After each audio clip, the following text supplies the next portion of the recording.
Welcome to PM7 media. Super star Mahesh Babu ప్రస్తుతం రాజమౌళి దర్శకత్వంలో pan world cinema చేస్తున్నారు. ఇక దీన్ని ప్రపంచవ్యాప్తంగా అన్ని భాషల్లో విడుదల చేయబోతున్నారు.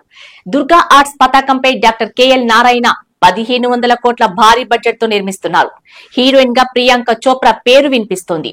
ఈ వార్తలకు బలం చేకూరేలా ఆమె 2 రోజుల క్రితమే హైదరాబాద్ చేరుకున్నారు. అయితే ప్రియాంక కన్నా నవమి స్కాట్ అయితే మహేష్ బాబు పక్కన చాలా బాగుందని అభిమానులు అంటున్నారు. ఈ సినిమా కోసం దాదాపు 3 సంవత్సరాల సమయం ప్రిన్స్ కేటాయించబోతున్నారు. ఇక గతంలో ఎన్నో బ్లాక్ బస్టర్ సినిమాలను మహేష్ బాబు వదులుకున్న సంగతి తెలిసిందే. అందులో ఏం మాయ చేశావై కూడా ఉంది. నాగ చైతన్య, సమంత ఈ సినిమాలో కార్తిక్ జెస్సీ పాత్రలో జీవించారు. దర్శకుడు గౌతమ్ మీనన్ ముందుగా మహేష్ బాబుతోనే సినిమా చేద్దామనుకున్నారు.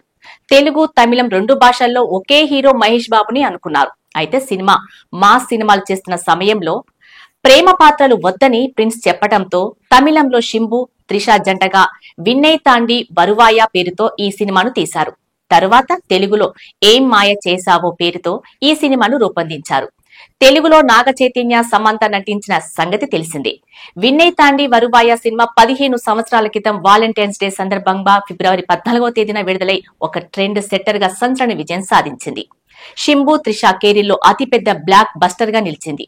ప్రతి సంవత్సరం ఫిబ్రవరి 14వ తేదీకి ఈ సినిమాను తమిళనాడులో ఖచ్చితంగా ఈ సినిమాను విడుదల చేస్తారు. అయితే 15 సంవత్సరాల నుండి విడుదల చేస్తున్నప్పటికీ ప్రతి సంవత్సరం మంచి అదిరిపోయే కలెక్షన్లను రాబడుతూనే ఉంది.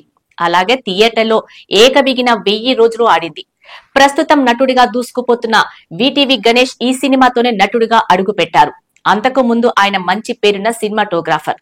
వివేక్ డేట్లు ఖాళీ లేకపోవడంతో గౌతమ్ మీనన్ గణేష్ ని నటుడిగా మార్చేశారు. ఏదేమైనప్పటికీ ఒక ట్రెండ్ సెట్టర్ సినిమాను మహేష్ బాబు వద్దనుకున్నారంటూ ఆయన అభిమానులు ఇప్పటికీ బాధపడుతుంటారు.